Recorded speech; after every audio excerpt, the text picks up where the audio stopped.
I'm Kate Jewell, and this newest installment of Comic Smack has been brought to you by the good folks at T-Blocks. T-Blocks, get yourself an awesome comic book themed shirt like the one I'm wearing right now, and while you're at it, get yourself some killer extras like sticker decals and back issues of your favorite comics. In fact, there's more. If you use my promo code right here, right now, today, you'll get yourself a tasty 24% off. Okay? Okay then. Let's get on with the video then, which is... We're taking a closer look at Infamous Iron Man issue number 27. Dr. Doom and Riri Williams are getting ready to cross paths. What will happen next? Who will be left standing? Well, let's hop on in together and find out, shall we? Alrighty then, so as the comic opens up, we check on in with Riri Williams, aka the Invincible Ironheart, aka the young girl who is currently being mentored by a hologram version of Tony Stark to take up his mantle. She responds to a distress call in Latveria that ends up bringing her to the ruins of the old lab belonging to Dr. Doom. This is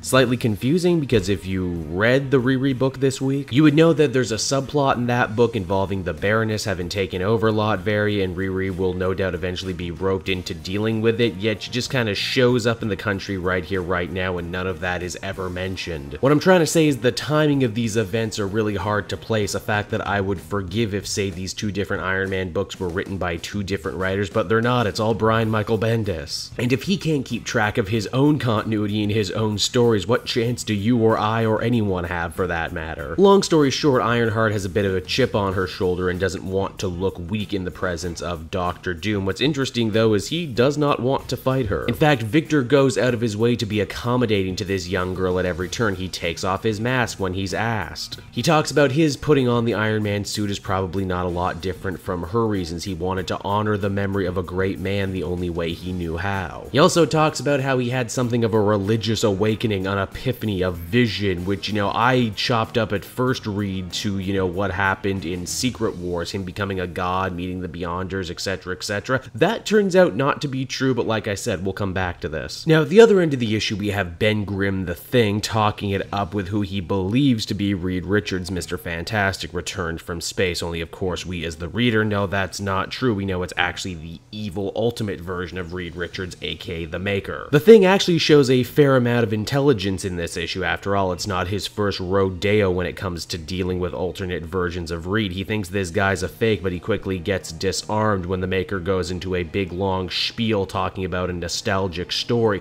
that only the real Reed could possibly have known. Their conversation takes a very dark and very dire turn too when fake Reed asks Ben to do something that he never thought he would, and that is go kill Dr. Doom. This is all actually pretty ironic when you stop and consider that the Maker's Ben Grimm actually did kill the ultimate Dr. Doom. And yes, before you comment down in the section, I know he didn't stay dead, it was a whole big long thing, but still I thought it was an interesting parallel to draw. Now back over with the two Iron folk, Dr. Doom says that his great vision, his great epiphany came to him in the heart of battle. He wasn't exactly sure what to make of it, but he feels that with Riri's help he could possibly get back there, and all it's gonna take is one pulsar blast on full strength. Hollow Tony believes this is some kind of trap, but Riri is more than happy to oblige Dr. Doom, blasting him into some strange possible alternate future wherein everything is mechanical and bathed in a blue light. It's here Doom hears a very familiar voice, a voice that says they've been trying to reach out to him for some time now and that they're glad they can finally have this opportunity to talk.